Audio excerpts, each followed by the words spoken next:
We might see this, Gautam, in pockets which are maybe slightly small or maybe bordering on fintech or technology based. I mean, PE interest. I don't know if you think otherwise, but just wondering. So when one fans out the larger market landscape, would you be largely looking at such companies, or are there some earnings backed steady performers that you're willing to put fresh money to work right now? You know, if I can answer that, but I forgot to mention a couple of other stocks which have seen that sort of significant change. So let's say, for example, SL Propack.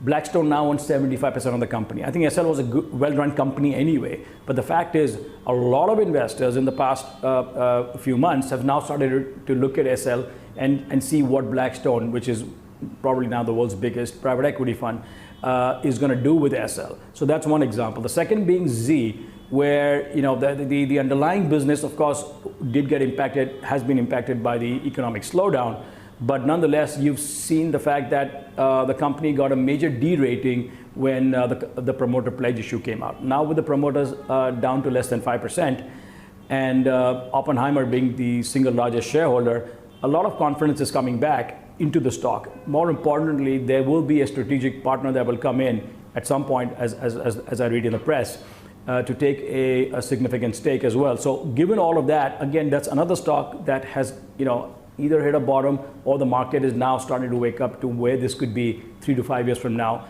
given that the promoter pledge issues are mostly out of the way. The other stock that we actually ended up acquiring, which in our portfolio, is Nippon India AMC, which of course ran up a lot also on the back of HDFC AMC's valuations, but more importantly, with the change in promoter and Nippon now owning 75%.